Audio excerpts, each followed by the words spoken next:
Pale prophets or ancient aliens? Ancient gods and extraterrestrials. They're found in mythology and legends worldwide.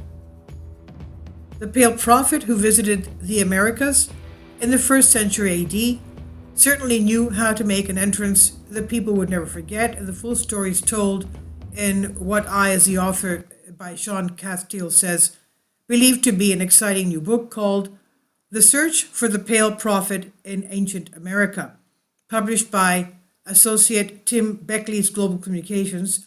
Beckley now co-hosting, along with Tim R. Schwartz, podcast Exploring the Bizarre on the KCOR digital radio network. And according to an ancient native lore, when the fair god first arrived at the Polynesian Islands, it was with 3 ships with giant sails like enormous birds with wings uplifted, glowing goldenly in the dawn light. The people watched the events, were frozen to immobility. What manner of monsters are these with the great wings? They asked in awe. Shouted one native, perhaps they have come to devour the people. Then the islanders saw something white moving towards them, apparently from the great birds. The white object glided easily over the water with the rhythmical ease of a man walking. As the spot of white came closer, writes anthropologist L. Taylor Hansen, they saw in amazement that this was a fair god, capital F, capital G, man-like in form but unlike their people. Soon they could see him clearly, the gold of the dawn light shining around him, making a halo of his long curling hair and beard. As he came up on the wet sand, the warrior stared in fright at his garments. They were dry. Now they knew that a god stood among them, for none but gods can walk on water. Putting aside for the time being the idea that what we're dealing here with is Jesus Christ himself, again displaying his ability to walk on water, as recorded in the Christian Gospels, what we have here is a classic example of the quote-unquote ancient astronauts' approach to the flying saucer mystery. A relatively primitive indigenous culture confronted with what may be technological marvels that the natives ascribed to gods with abilities far beyond their comprehension. The ships with sails like huge birds with wings uplifted, for one, may be an attempt to describe a kind of a flying craft that was not some form of a boat at all, but something landing on the water perhaps.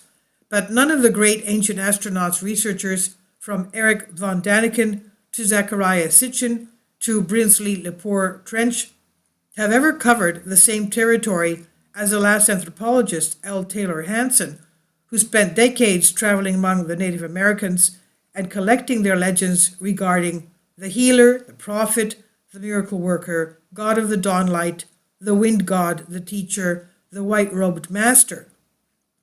Although the names are different, the legends are chanted and sung the same way. Very little is known about L. Taylor Hansen, who died in 1976. One thing that's known, however, is that her first name was Lucille, which she shortened to L so that she could pass herself off as a man, at least in literary terms. In 1918, while still a college student, she spent her summer vacation with the Chippewa Indian tribe in Michigan, and according to writer Bette Stuckbauer, who provides some of the scant biographical material available on Hansen, this interest was more than scholarly. The Chippewas' language and dances, their culture and religion, struck a richly harmonic chord in Hansen's soul. Dark Thunder, the Chippewa chief, shared with young Hansen much of the tribal knowledge and told her of a holy man who had visited the tribe a long ago times. This man came to the Native Americans when their empire was united and their great city stretched for miles. Wherever the holy man went, the miracles followed, and always he spoke of the kingdom of his father. Stockbauer writes, in this brief history, Hansen senses the germ of one much greater. That summer, a council of many tribes was called to tell the young lady the holy legends. Her own gift to the council would be a book that would preserve their words for future seekers. Thus was born, quote, He Walked the Americas, end quote, a book pursued over 2 continents during the course of 45 years. At the Indian Council meeting, Hansen was charged with the mission of recording the legends of a pale prophet for posterity. But in the meantime, in order to meet her expenses, she sold science fiction stories to pulp magazines, disguising herself as a man so she could succeed in a field completely dominated by the male element. In the 1940s, she was given a space for a regular column in Amazing Stories, a sci-fi pulp magazine, to air her nonfiction views on the current state of anthropology and archaeology.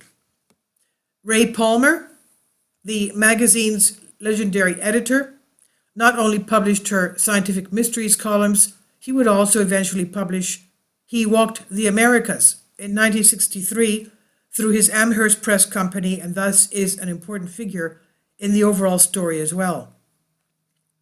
All of the foregoing is contained in The Search for the Pale Prophet in Ancient America.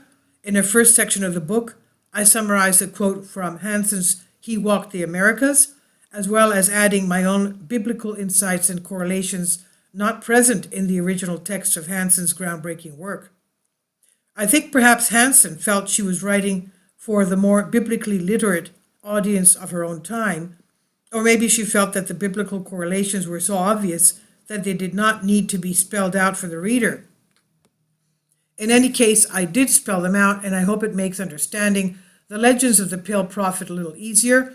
The more overt relationship of the legends of the Gospels will be dealt with in a separate article. Tribal memories of flying saucers. So let's return now to the ancient astronaut's view and the aforementioned essays by Hansen. In a piece called Tribal Memories of the Flying Saucers, reprinted in full in the new Global Communications release, Hansen disguised herself as a Navajo Indian named Ogamake. But the style of the writing is unmistakably her own, even as she hides behind one of her known pen names, an identity that is again male, along with being a pseudonymous Native American. This is the price she had to pay in the pre-feminist years of the late 1940s, when the essay was originally published. Quote, "Most of you reading this," the essay begins, "are probably white men of a blood only a century or two out of Europe. You speak in your papers of the flying saucers or mystery ships as something new and strangely typical of the 20th century. How could you but think otherwise? Yet if you had red skin and were of a blood which had been born and bred of the land for untold thousands of years, you would know this is not true. You would know," the essay continues, "that your ancestors living in these mountains and upon these prairies for numberless generations had seen the ships before and had passed down the story in the legends, which are the unwritten history of your people. You do not believe? Well, after all, why should you? But knowing your scornful unbelief, the storytellers of my people have closed their lips in bitterness against the outward flow of this knowledge. Yet I have said to the storytellers this, now that the ships are being seen again, is it wise that we, the elder race, keep our knowledge to ourselves? Thus, for me, an American Indian, some of the sages among my people have talked, and if you care to, I shall permit you to sit down with us and listen." End quote. Ogamake Hansen then shifts to a dialogue with the aged chief of the Paiute tribe. The chief begins by saying, "You asked me if we had heard of the great silver airships in the days before the white man brought his wagons into the land. We, the Paiute nation, have known of these ships for untold generations. We also believe that we know something of the people who fly them. They are called the Have-Musuvs, M-U-S-U-V-S, the Have-Musuvs. The flying saucer occupants, the Have-Musuvs, first came to the area in large rowing ships before the land became a dry desert.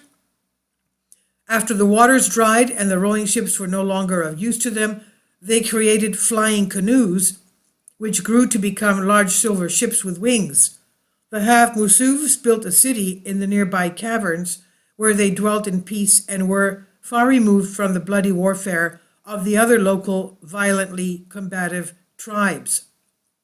Ogamake Hansen asked, "Have you ever seen the Have-Musuv?"